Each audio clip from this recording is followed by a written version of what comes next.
Through the generosity of our friends and benefactors, the monks of St. Benedict's Abbey pray and work in northeast Kansas and beyond.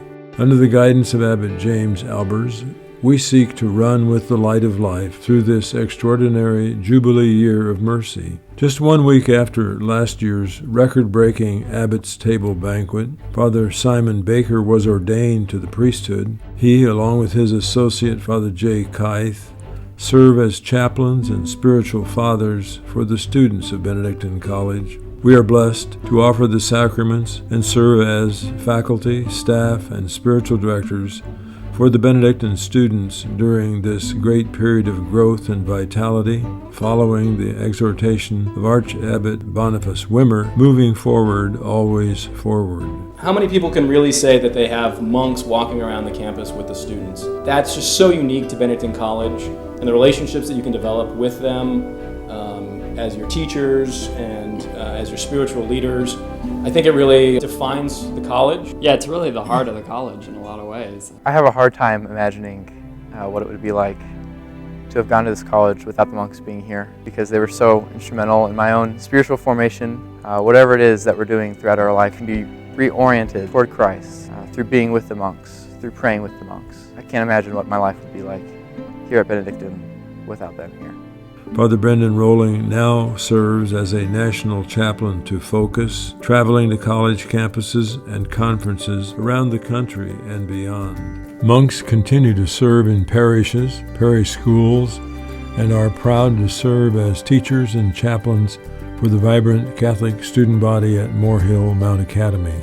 Brother Luke Turner professed solemn vows, making a lifelong commitment to our monastic community. He will begin seminary studies this fall, seeking to be ordained to the priesthood. As our community is strengthened through the act of profession, other monks are called to the Father. Brother Lawrence Bradford passed to his eternal reward on September 15, 2015. I fondly remember that Brother Lawrence knew everything. So he was always an entertaining guy to be around. And the biology majors, I think that most of them dearly loved the man. I met Larry at the time, and then Larry became a patient of mine, and I just got to know him, a genuinely fun, brilliant man. And he was very influential in the undergraduate department of biology, winning the Hoover Award. And for someone who was essentially a Renaissance man, he was very, very humble.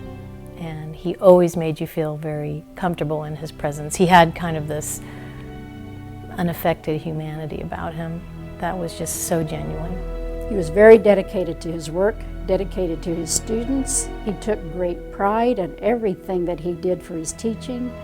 I did learn a lot from him with our conversations. He was a wonderful person to be around, and I really enjoyed him. And I just want to say, cheers, LB. Father Kieran McInerney was called to the Father on March 12th.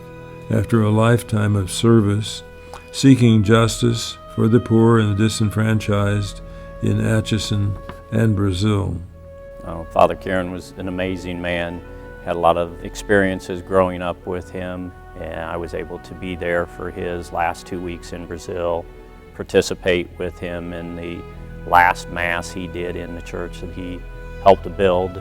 The Brazilian people were like a second family to him. He took me to my first peace march during the Vietnam War, and it made a huge influence on me. He worked with the underprivileged all the time, and anytime he saw somebody that was struggling, he felt like it was our responsibility to help them. And he was, by large, the biggest influence on my life. I first met Father Kieran when I came to the monastery in 1949. I was in awe of him. He was the vice principal of Moore Hill. He volunteered to go to our mission in Brazil because he was attracted by assisting the poor, and so he became a beloved person there. He was unfailingly a friend and courteous and gracious. So I think that sums up what his hundreds of friends would like to have said and did say.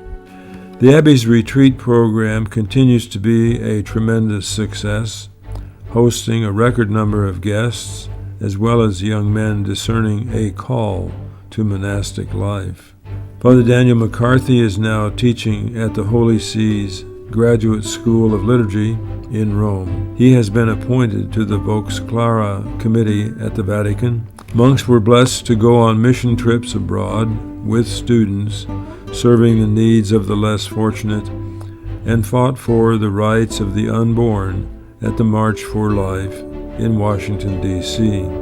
Our 85-year-old monastery is being restored with new windows, helping us to be good stewards by dramatically decreasing our energy costs and maintaining our home. Stable in northeast Kansas since 1857, the monastic community perseveres in the 1,500-year-old tradition of following St. Benedict's rule as Kansas monks. We are Benedictine in culture, Catholic in faith, and evangelical in our words, works, and deeds. We ask you to support us in our way of life and faith as we seek to follow Pope Francis's exhortation to religious and wake up the world. Be sure to check out these other videos from the 2016 Abbott's Table.